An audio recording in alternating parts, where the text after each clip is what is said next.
Bonjour à tous les internautes. Nous vous retrouvons aujourd'hui, le vendredi 7 juin 2013, pour la seconde journée du Bilderberg, toujours à Watford. Alors l'ambiance a légèrement changé par rapport à hier.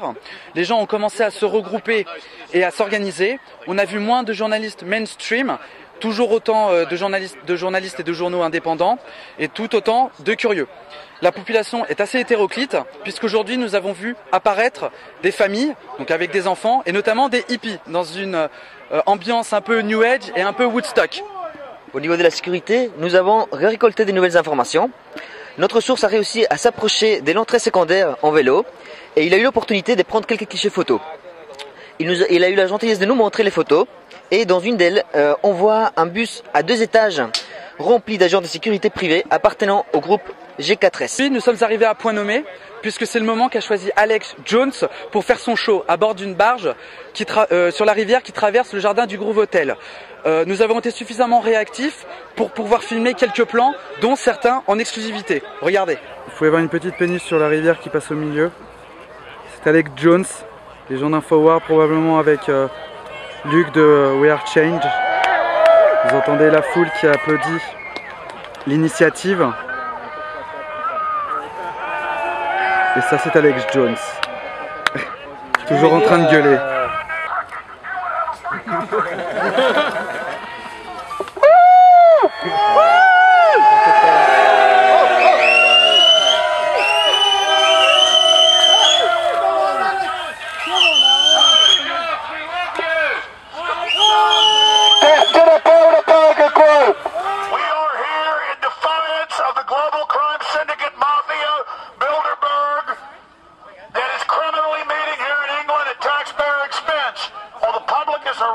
This is outrageous!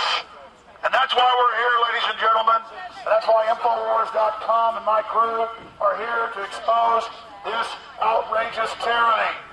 And we are here to expose the financial interests that are sucking everybody's pension funds dry and bringing in this corporate world government. We want national sovereignty and freedom and due process. And by God, we will have it. The answer to their tyranny, the answer to their 1984 nightmare, their answer that we give them in their face is that the answer to 1984 is 1776. The answer to 1984 is 1776. Down with the New World Order, down with the mega banks that have captured the world, up with worldwide resistance to tyranny. Au retour, ils ont retrouvé David Icke, essayiste et activiste américain, qui est venu saluer les manifestants. Voici les images. David, would you have a word for the attendant of the Bilderberg? No. David, what do you think? They just need all the help they can get. Like 20, 23, 4 years. And the amount of people that knew anything about this was so tiny. And yet now, this is a really major moment. Not just here, but in the way that the knowledge of this organisation's got out, because they're coming out of the shadows.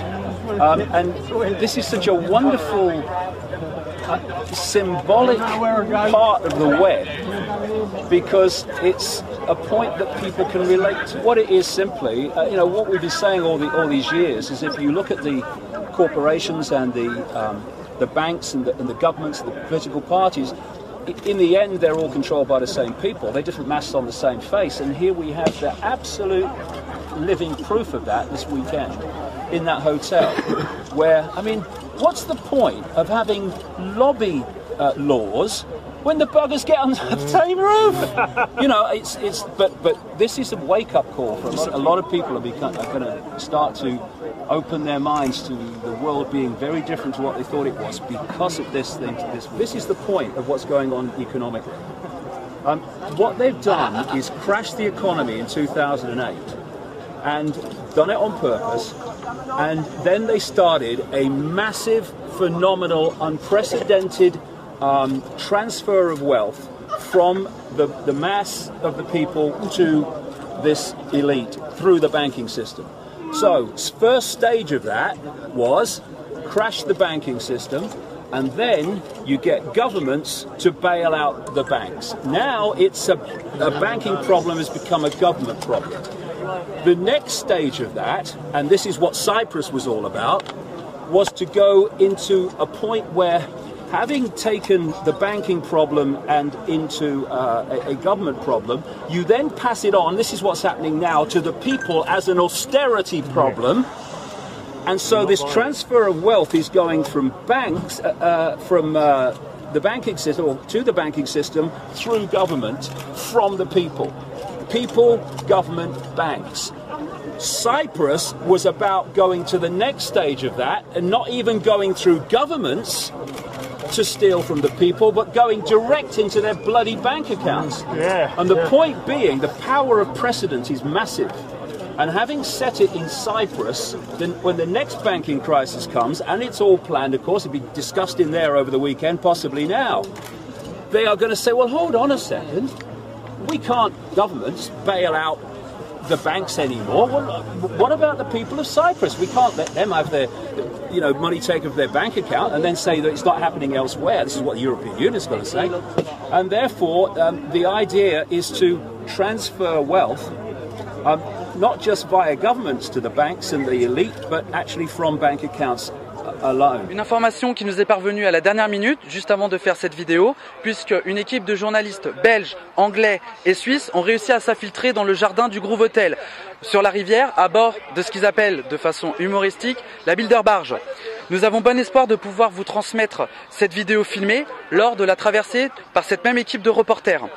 On y voit notamment un important dispositif de sécurité. Rendez-vous demain pour avoir plus d'informations sur le sujet. Demain samedi, nous attendons une grande affluence ici à Watford.